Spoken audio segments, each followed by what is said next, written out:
let's get to a very power-packed panel that we've lined up for you right here on Business Tonight.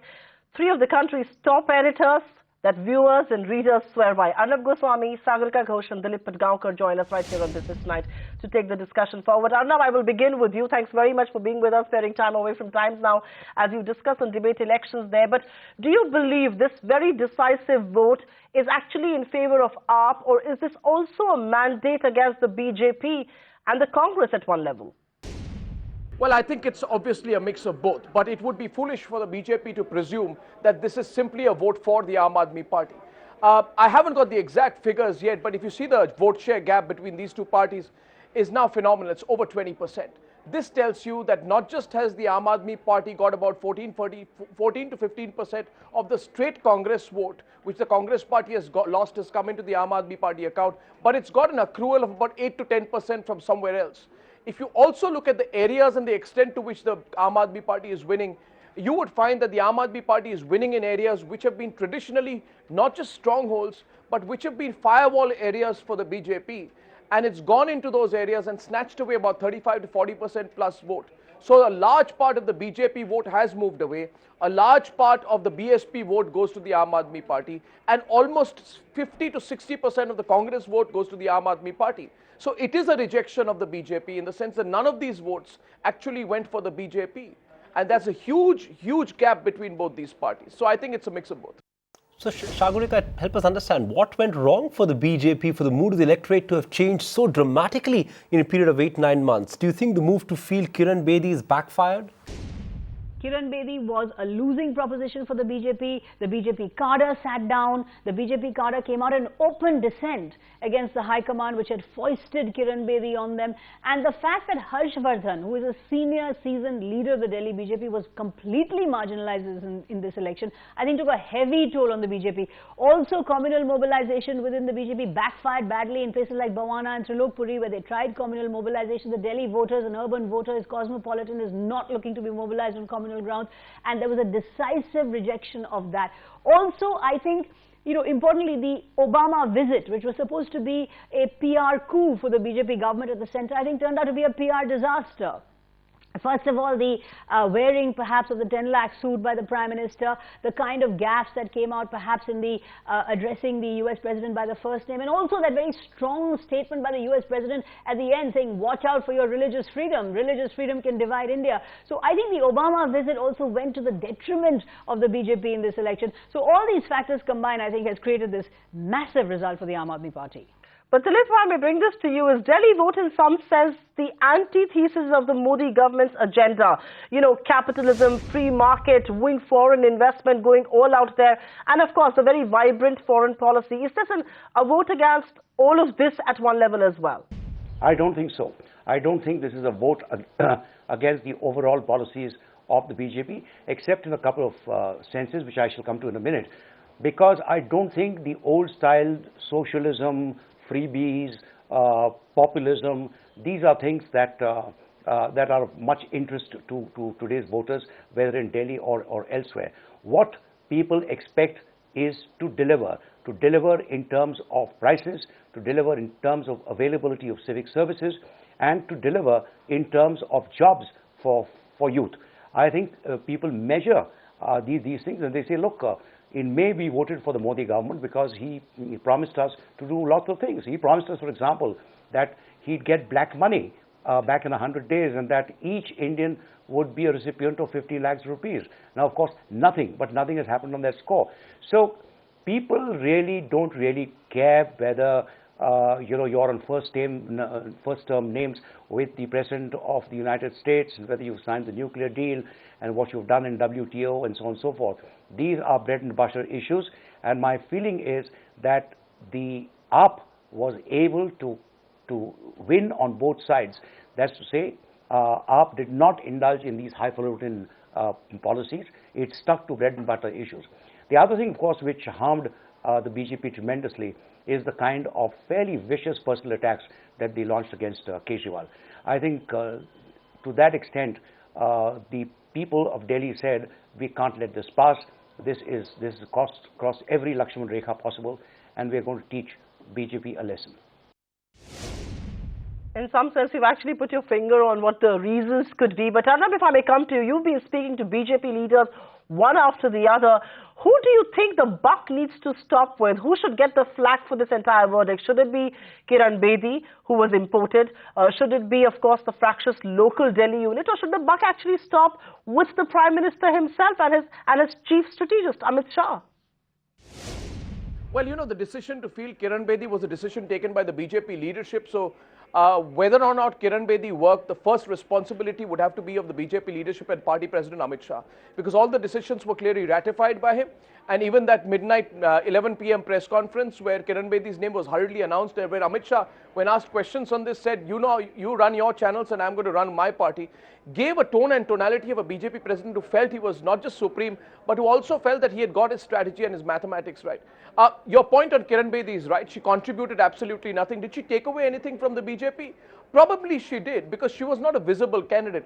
But when there's this kind of a number, I really doubt if Kiran Bedi had been replaced by anyone else, it would have made much of a difference. Arnab, comment on the point that Sagarika made earlier about the communalized agenda that we've seen being played out by some of the fringe elements. Do you think the BJP's paid a price for that communal rant and the fact that the Prime Minister has maintained this conspicuous silence and all of that? Could that have also backfired? Well, you know, the fact is that Delhi hasn't forgotten 1984. And the kind of cosmopolitan demography that we have now of Delhi, and the fact that a lot of people have come in from diverse backgrounds into Delhi would re-emphasize the fact that how does this particular group look upon the possibility of communal tension. I think the people of Delhi, large part of the traditional, very strong BJP vote, would not support the kind of communal rants that we have seen, especially in the run-up to Uttar Pradesh. They've been watching it for sure. Remember that Delhi has a very high consumption of television media. They're seeing the debates that are going on. They might have also observed that the BJP lost out in Uttar Pradesh despite all the raving and ranting of Yogi Adityanath and company, and yet that did not stop. Now, whether it's a rejection of that or whether it's an acceptance of Arvind Kejriwal's muffler man Aam Aadmi, which is tough to say. But I think the BJP would be foolish to say that, you know, the current discussion which is going on, one thing is very, very clear. The traditional BJP voter has not flocked to the BJP in larger numbers following the silence of the BJP on issues that concern the larger Sangh Parivar and the VHP. And I think that is message enough. Fair enough. Let's also try to understand the implications of this verdict. Mr. Padgaonkar, to you then, will this verdict reprioritize the economic agenda, the economic thinking of the central government, maybe force it to be slightly more populist in the run-up to the budget? Do you think, the whole contour of the upcoming union budget could be changed in light of this verdict? I doubt it. I doubt whether there will be any major shift in the overall direction of the economy. What, however, will happen is that after the defeat in Delhi, I think the Modi government will have to be far more flexible, far more calibrated in its approach to the opposition. The opposition, as you know, disrupted the functioning of the upper house of the Rajya Sabha, and I think there was a dismal failure of floor management in the Rajya Sabha. I think the BJP will now need to reach out to the opposition parties, and in the process of reaching out, maybe tweak a policy here or there, but I don't think that the overall direction is going to be changed. All right, the overall direction may not change with Sagarika. The change that I want to specifically speak to you about is, of course, Arvind Kejriwal. He's been a very aggressive agitator on the street, talking about dharnas in his first stint. Do you believe he will be able to transform in his second avatar into a very sound administrator? I think Mr. Modi's victory in 2014 has convinced every politician that the aspiration vote is now driving Indian politics. Indians want a better life, Indians want to get rich, Indians want to do business, Indians want higher incomes, and the development vote, the aspiration vote continue to be extremely important in Indian politics. And I think Arvind Kejriwal has learned that lesson from Mr. Modi's victory. So just as Mr. Modi can learn from Arvind Kejriwal's victory, I think Kejriwal has also learned from Modi's victory. So I think as far as he's concerned, he has tempered down his urban guerrilla image, he has tempered down his anarchist image, and he is coming across as someone who wants to be friendly to business. All right, Arnab, I have to ask you this question. You've been speaking to a lot of people in his party and himself. Will we see a more transformed Arvind Kejriwal in his second innings? From an agitator to an administrator in the Vidhan Sabha, will we see him make that switch gradually, or will we actually see him transform? I think we are already seeing a new Arvind Kejriwal. We said in our broadcast today, this is Arvind Kejriwal 2.0. A couple of things which come across. Arrogance is largely gone. Whether that is for media effect or not, we don't know. He's constantly speaking of being vinamra, and he's always saying that if we make mistakes, the people will reject us. I think he said in his speech today, after he acknowledged the role of his family, he did go on to say that if we don't perform, then we will be rejected like the people have rejected the BJP. So I think there's a very strong performance agenda that he's set for himself. And I think we are seeing a slightly different Aam Aadmi Party. If you notice during this entire campaign where there were personal assaults on Arvind Kejriwal, his family members, as well as, a completely Kejriwal-focused campaign, he didn't get into that debate. And I think that worked well for him. He would have learned his lessons, and I think it's a more mature, more mellow Kejriwal we are beginning to see. A more mellowed Kejriwal 2.0, says Arnab Goswami. But let's quickly understand the national implication then very quickly from all our three panelists. Mr. Padgaonkar, you first. Can we extrapolate this verdict to the bigger elections in other states, Bihar, UP, West Bengal? What kind of implication will this have on those states? I would be extremely reluctant to extrapolate from what happened in Delhi to, let us say, Bihar, or later to Uttar Pradesh, and still later to West Bengal. And the reason I'd be very careful is because of the peculiar character of the electorate in Delhi. What AAP was able to do in Delhi, AAP would find it very, very hard to replicate in other parts of the country, with perhaps the exception of Haryana and Punjab. But to replicate it elsewhere, I think is a very tall order. You've got strongly entrenched regional parties all over the country. The Congress, you quite rightly said, its space of maneuver has narrowed down and will narrow down further. I have absolutely no clue as to what the leadership of the Congress plans to do, because every passing day shows its vulnerability, its weaknesses, its lack of political imagination. So there is therefore space available. There is space available, and that space, whether it can be filled by coming together of various parties that are against the BJP, is something. I mean, that's some people are fantasizing about this, but I think it is a fantasy, because even the Janta Parivar has not been able to get together for a large number of reasons. So I won't extrapolate from this. Nevertheless, I think what the results in Delhi have proved is that the BJP needs a severe course correction. Right, let me interrupt you there. Sagarika, let me get you in here. Let me just try and rephrase this question a little bit. How does this verdict change things for the BJP in these states like Bihar and UP, where it was eyeing a serious chance, West Bengal also, where it was beginning to look like a serious contender?